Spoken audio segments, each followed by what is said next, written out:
Tiago, capítulo 2, versículos 14 ao verso de número 26. Eu lerei e eu peço que os irmãos estejam atentos à leitura que eu farei. Meus irmãos, só um parênteses antes de eu continuar, né? Não sei se vocês já perceberam, né? Mas geralmente as exortações que Tiago dá, ele começa com meus irmãos. Tiago está falando para crente, irmãos. Está falando para mim e para você. Então, o que nós leremos aqui hoje não é algo aberto, né, para qualquer um. É para mim e para você. Meus irmãos, qual é o proveito se alguém disser que tem fé, mas não tiver obras? Pode acaso semelhante fé salvá-lo? Se um irmão ou uma irmã estiverem encarecidos de roupa e necessitados do alimento cotidiano, e qualquer dentre vós lhes disser, ide em paz, aquecei-vos e fartai-vos, sem, contudo, lhes dar o necessário para o corpo, qual é o proveito disso? Assim também a fé, se não tiver obras, por si só está morta. Mas alguém dirá, tu tens fé, e eu tenho obras. Mostra-me essa tua fé sem as obras, e eu, com as obras, te mostrarei a minha fé. Crês tu que Deus é um só? Fazes bem.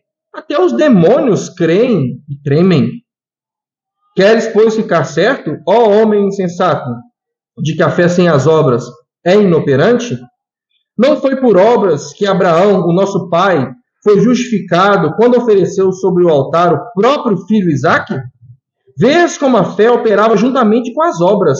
Com efeito, foi pelas obras que a fé se consumou. E se cumpriu a escritura, a qual diz, ora, Abraão creu em Deus, e isso lhe foi imputado para a justiça, e foi chamado amigo de Deus.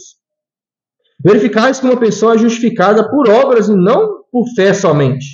De igual modo, não foi também justificada por obras a meretriz Raabe, quando acolheu os emissários e os fez partir por outro caminho? Porque assim como o corpo sem espírito é morto, assim também a fé sem obras é morta. Vamos ler o verso 26 juntos, novamente?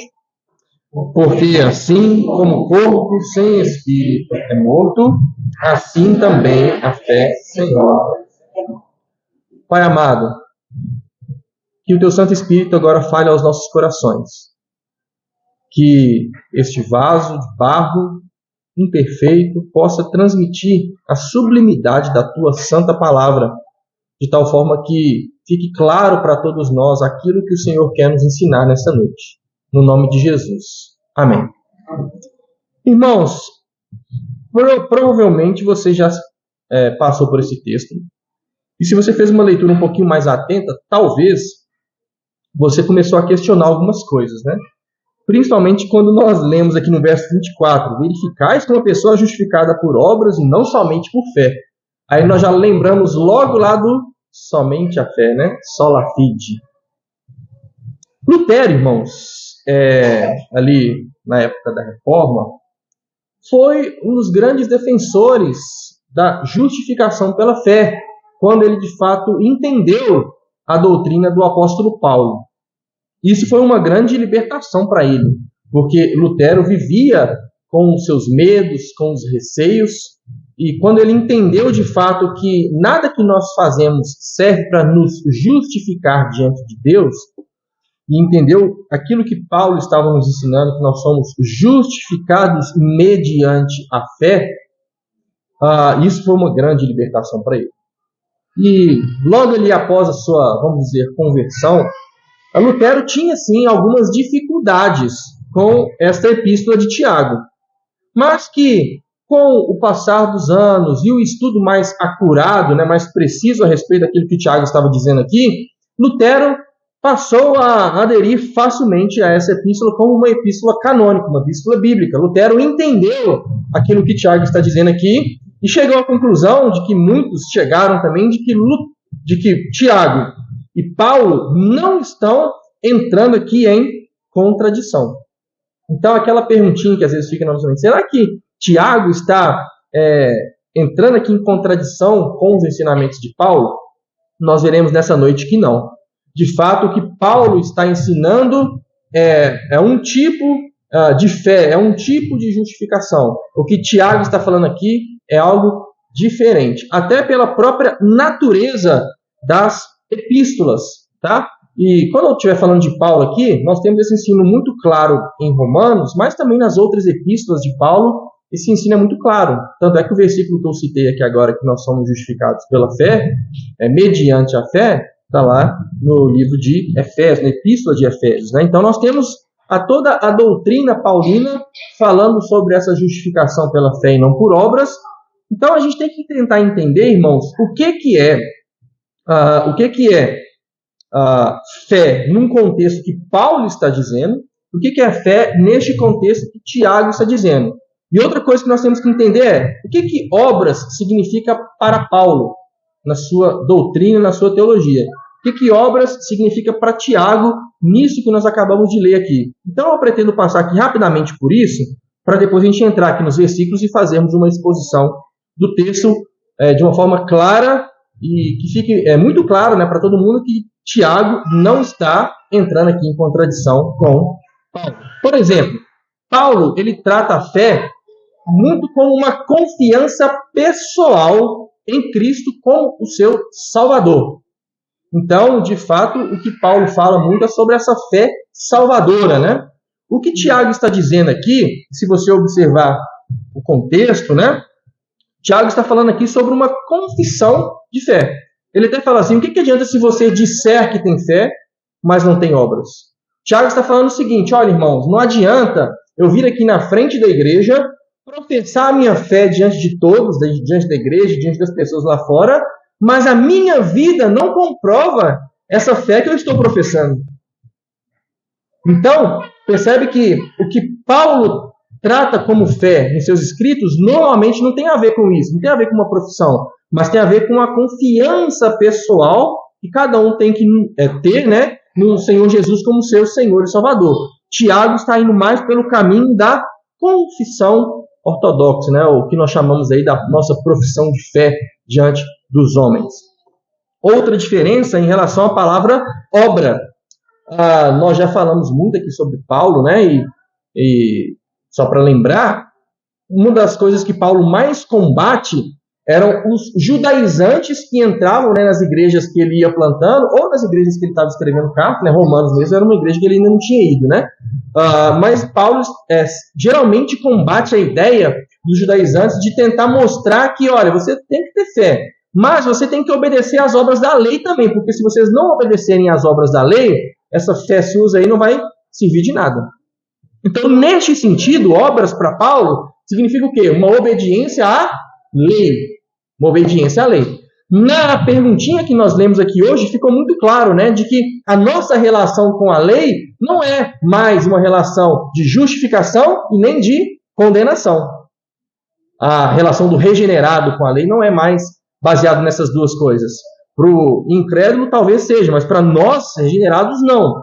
Então, o que Paulo trata muito como obras é isso. Olha, não adianta seguirmos as obras da lei com o intuito de buscar uma justificação, porque eu nunca vou conseguir. Então, o que Paulo ensina é isso. De fato, nós nunca vamos conseguir ser justificados pelas obras da lei. Então, Paulo está correto neste ponto. Mas o que Tiago trata aqui como obras não tem nada a ver com a lei mosaica. O que Tiago está combatendo aqui não é um legalismo. O que Tiago está combatendo aqui não são os judaizantes. O que Tiago está combatendo aqui é outro problema. O que Tiago está combatendo aqui é justamente outro espectro, né? Porque nós temos normalmente os legalistas, de um lado, e do outro lado do espectro nós temos aquelas pessoas que acham que a gente não precisa de fazer nada. Senhor, eu estou na graça, eu creio em Jesus, então eu não preciso de fazer nada. A minha vida eu faço o que eu quiser, vivo da forma que eu quiser, continuo cometendo os pecados que eu quiser cometer. Por quê? Porque eu estou debaixo da graça. E aí, as pessoas não vivem de uma forma coerente com a fé que elas professam. Então, o problema que Tiago está lidando aqui é um problema diferente do apóstolo Paulo. Portanto, fica muito claro que os dois não estão entrando em contradição. Por quê? Porque eles estão falando de coisas diferentes. Paulo, ele lida com a autojustiça, né, com uma piedade pessoal muito ligada à lei moral judaica. O que Tiago está lidando aqui é com uma ortodoxia morta, ou seja, com uma teologia, com uma doutrina morta. Nós falamos hoje aqui pela manhã de que se nós afirmamos conhecer uma doutrina, mas nós não ainda a praticamos, é porque nós ainda não entendemos essa doutrina. Porque doutrina e prática sempre tem que andar juntos na caminhada cristã. E é sobre isso que Tiago vai desenvolver aqui, do versículo 14 até o versículo de número 26. E aí, irmãos, eu dividi aqui o texto de uma maneira didática para ficar claro para a gente. O primeiro ponto está aqui no versículo 14. O entendimento puramente intelectual não nos salva. Então, vou repetir. Um entendimento puramente intelectual do que é a fé, do que é o cristianismo, do que Jesus fez, não salva ninguém.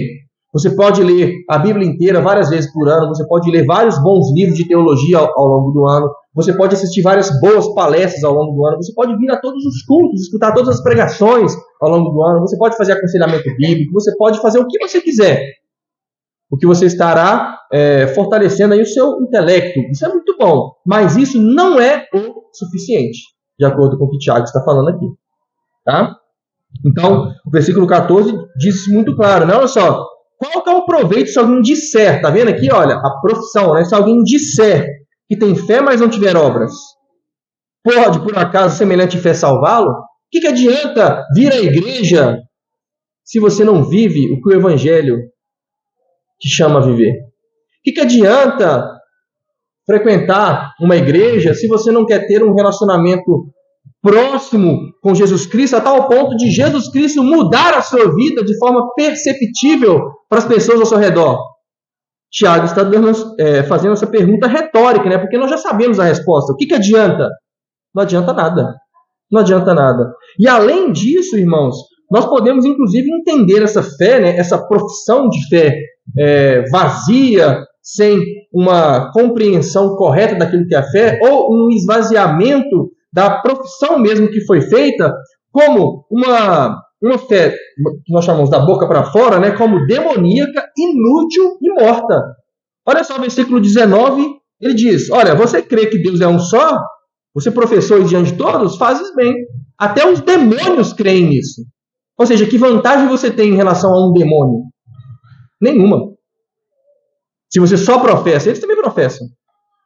Eles também professam. Lembra lá quando Jesus foi expulsar aquela legião de demônios, né? E aí eles falam, ó Senhor, eles reconhecem, né, que o Senhor Jesus era Filho de Deus, e aí eles falam, não nos mande para lá, né?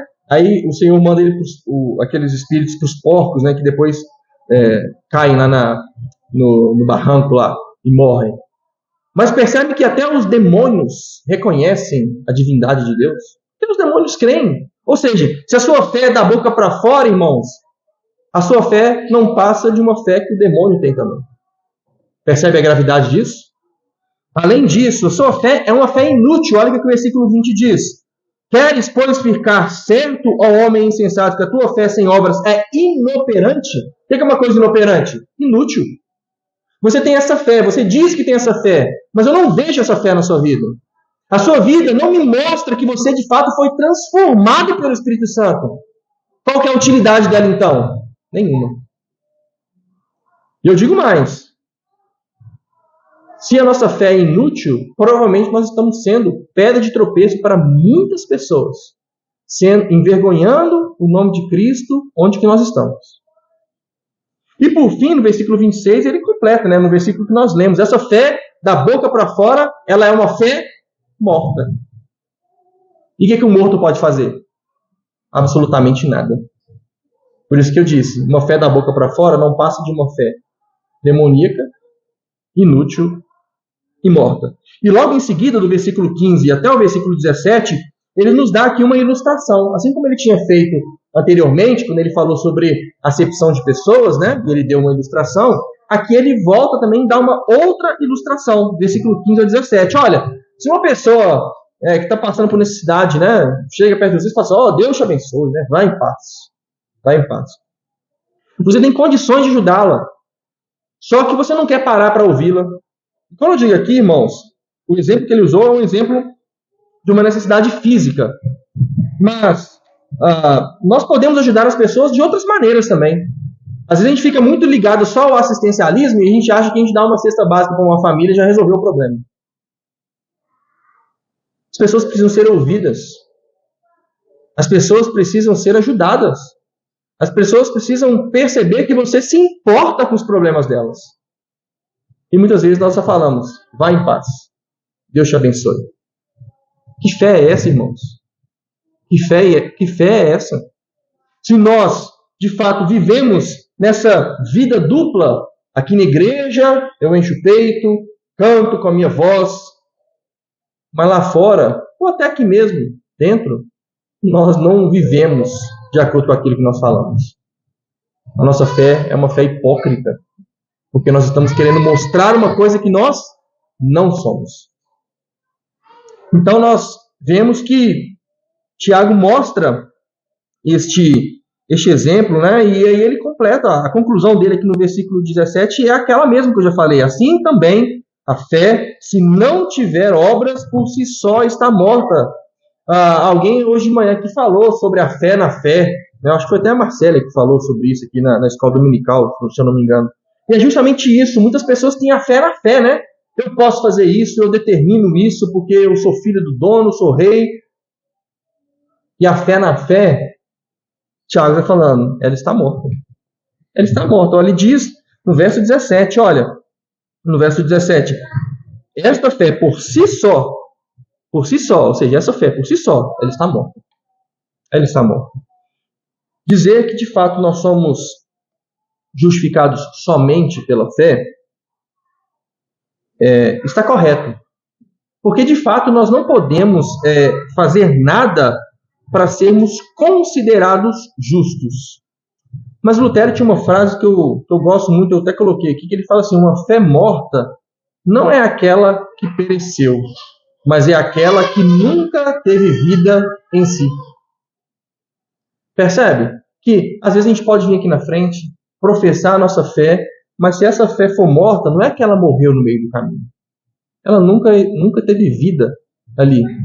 A profissão de fé foi apenas da boca para fora. E essa pessoa precisa ser regenerada pelo Espírito Santo.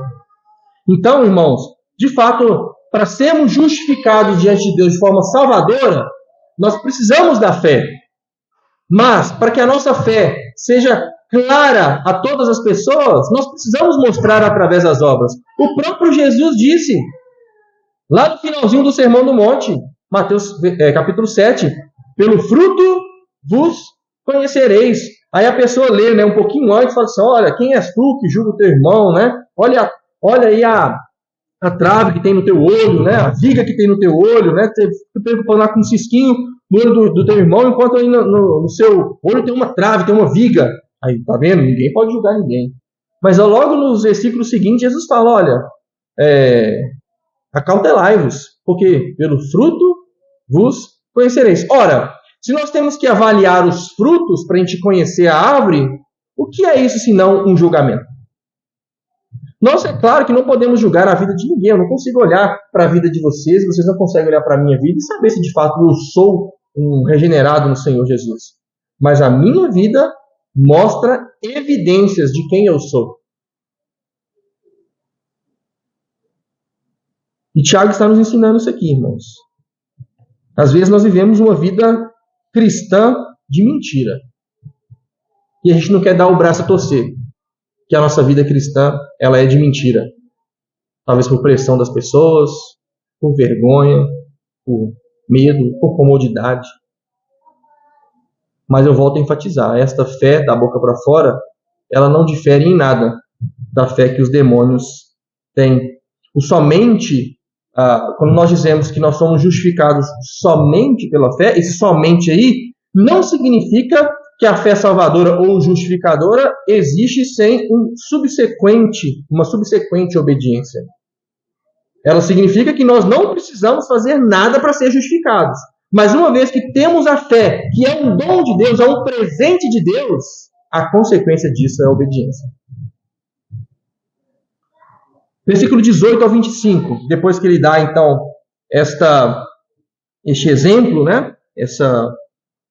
Este exemplo aqui, para nós entendermos o ponto central dele, no versículo 18, até o finalzinho, até o versículo 25, nós vemos que é através das obras que nós mostramos a nossa fé.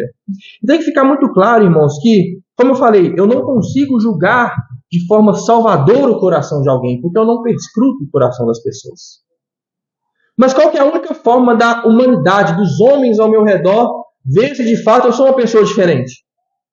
Através das minhas atitudes, através dos meus pensamentos, das minhas falas, do meu comportamento. É através da forma como eu vivo que as pessoas reconhecem quem eu sou. Por isso que Tiago está trabalhando nisso aqui. Lembra que nós já falamos que Tiago é uma epístola muito prática. E ele está dizendo, olha, não adianta nada você dizer que é crente. Não adianta nada você ir à igreja todo domingo se você não quer abandonar a sua vida pregressa. Se você não quer viver conforme a palavra de Deus. Você está perdendo o seu tempo. Perdendo o seu tempo. A única evidência visível que nós temos são os frutos. Aos olhos humanos, né? São os frutos. Por isso que Jesus disse, pelo fruto os conhecereis. Pode a árvore má produzir bons frutos? Essa é a pergunta que Jesus faz. O versículo 19, voltando aqui falando dos demônios, né? Fala, olha só. Nós até professamos que nós cremos em Deus, apenas um Deus, porque a gente sabe lá que o primeiro mandamento fala que nós não podemos ter outros deuses, né, diante do nosso Deus. Nós até sabemos dessas coisas intelectualmente. Mas e daí? Qual que é a nossa relação diante dessa declaração? É apenas uma declaração vazia? Tiago gosta muito de dar exemplos, né? E aqui ele dá 2 exemplos. Abraão e Raabe. O texto de Abraão nós até lemos aqui na liturgia. Abraão levando o seu filho Isaque para sacrifício, para obedecer à voz de Deus. E Tiago usa esse exemplo para falar, tá vendo? Abraão foi justificado lá porque ele obedeceu. E a justificação aqui, lembra que Tiago não está tratando do mesmo problema de Paulo, né? Aqui ele até fala no versículo 22, olha, foi pelas obras que a fé se consumou, ou seja, ela foi visível para todas as pessoas. Ela se tornou clara para todo mundo, ela foi confirmada diante de todo mundo. Mas é só lembrar que no próprio texto aqui de Tiago, ele cita Gênesis capítulo 15, que está antes do capítulo 20, que nós lemos aqui na liturgia. Lá no capítulo 15, antes mesmo de obedecer, de ter levado lá o Isaque para sacrificar, o texto lá em Gênesis disse que Abraão creu em Deus. E isso lhe foi imputado para a justiça. Mas percebem que esta crença em Abraão moveu Abraão a fazer o quê? Obedecer a Deus. Entregar tudo o que ele tinha disponível nas suas mãos, que era o seu único filho. Nós não estamos dispostos a entregar o nosso tempo a Deus. Nós não estamos dispostos a entregar o nosso esforço a Deus. A gente sempre acha que é demais. Ah, pastor, mas está tudo nas minhas costas. Ah, mas eu faço muito. Ah, mas isso, mas aquilo outro. E nós não pensamos que, na verdade, Abraão, ele entregou aquilo que era mais precioso para ele. Talvez até uma forma de Deus tratar uma questão que poderia estar nascendo no coração do próprio Abraão em relação a uma idolatria ao seu filho. Mas Abraão obedeceu, mesmo que fosse difícil para ele. Mas ele obedeceu. Sabe por quê? Porque a crença dele não era uma crença vazia. Ele cria que, se fosse necessário, Deus ressuscitaria o seu filho. E o desfecho foi ainda melhor, né? Deus providenciando um carneiro ali para que o filho dele não tivesse a necessidade de passar por aquela morte. Outro exemplo é Raabe. E eu gosto muito desses 2 personagens que Tiago escolheu nessa narrativa. Sabe por quê? Porque Tiago pega Abraão. O texto diz, ele é chamado de amigo de Deus. Ele é chamado, em outras passagens, de o pai da fé. Né? E ele pega Raabe, que nem era do povo de Deus, era uma meretriz, uma prostituta, e que Deus fez dessa mulher, né, o mais baixo lá da sociedade, fez dessa mulher a linhagem de Jesus. Da linhagem de Jesus. O que Tiago está nos ensinando aqui é que não importa a sua vida pregressa. O que importa é, a partir do momento que você teve um encontro verdadeiro com Deus, daqui para frente, qual que é a sua reação? Como que a sua vida é a partir de agora? A vida de Raabe ficou para trás. A vida de Abraão, que também era um pagão, ficou para trás.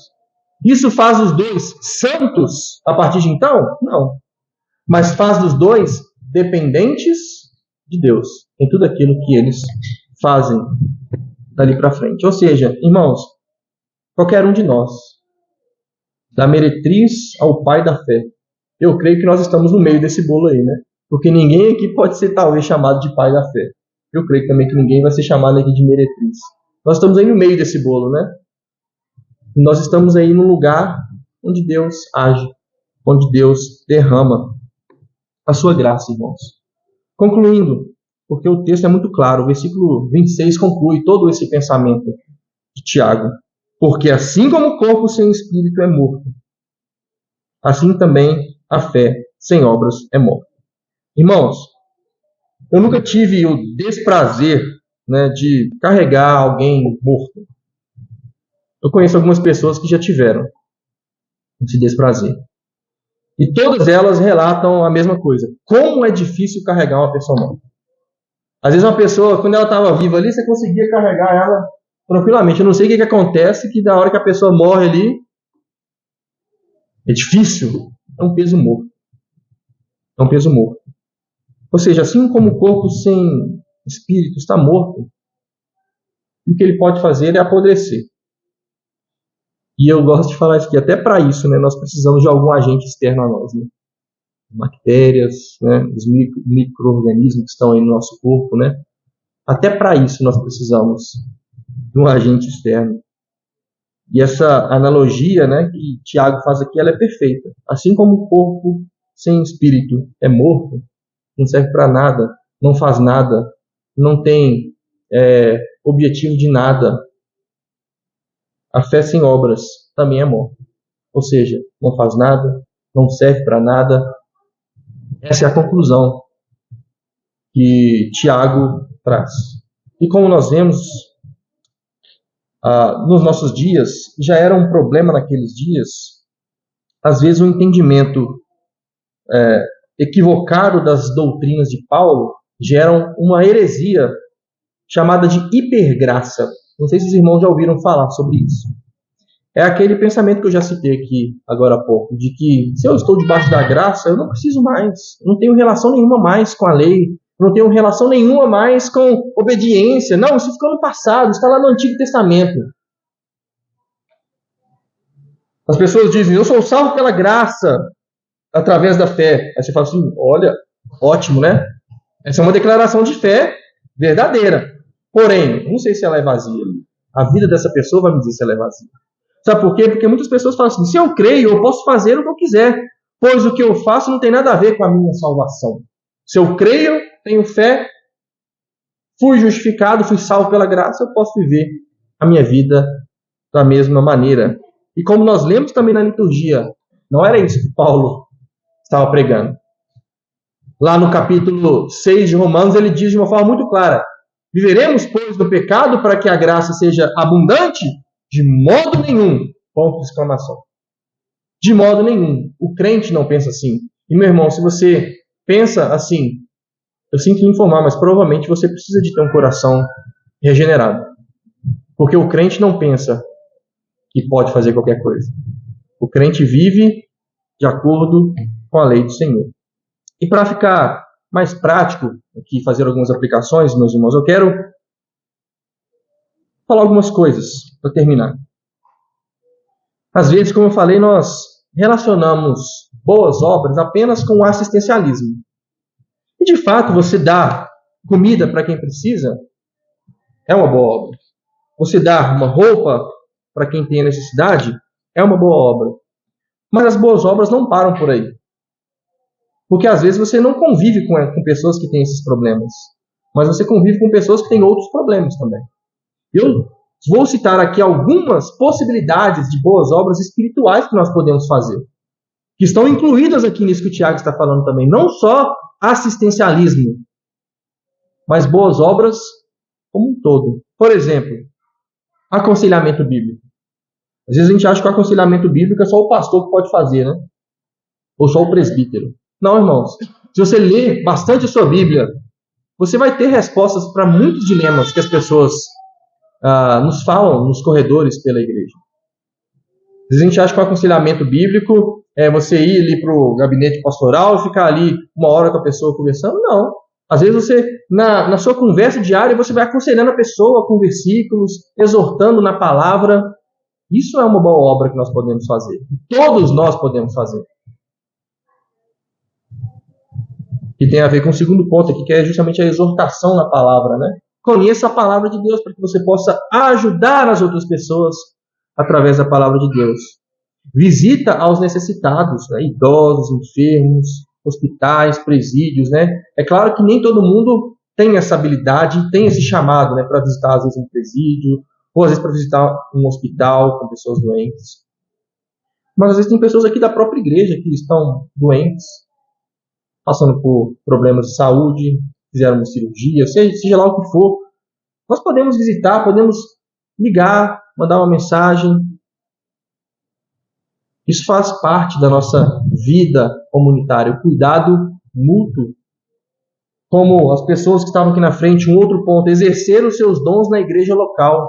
Deus não te chamou para você ficar sentado nesse banco aí. Quando você se dispõe a trabalhar, você não está trabalhando para mim ou para o conselho.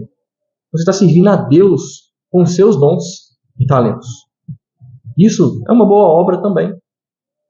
Ver a necessidade do próximo, como eu falei, né? Física ou não física também. Às vezes o meu próximo precisa apenas de um abraço. E como eu estou sempre com pressa, eu não tenho tempo de parar e dar um abraço. E deixar a pessoa chorar no seu ombro. Como eu falei aqui hoje pela manhã, uma boa obra importante no meio da igreja é não ser fofoqueiro e criador de contendas. Não sair pelos corredores falando coisas que não devem ser ditas. Outro ponto, né? Buscar ter uma vida santa e piedosa diante de Deus e dos homens. Porque esses frutos também mostram se a sua fé é verdadeira ou não.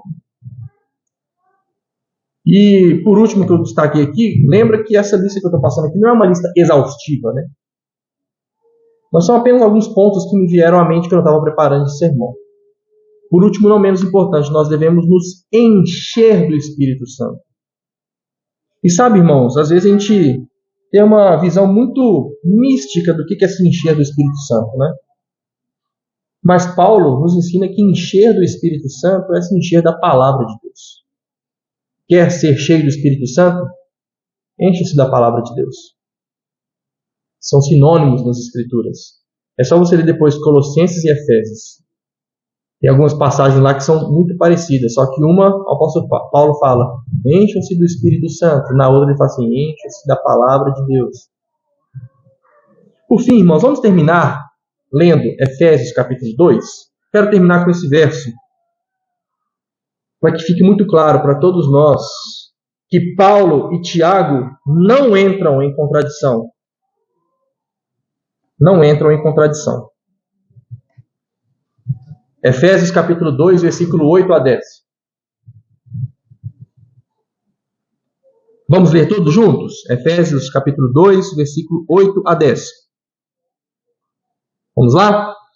Porque pela graça sois salvos mediante a fé. Isso não vem de vós, é dom de Deus, não de obras, para que ninguém se glorie.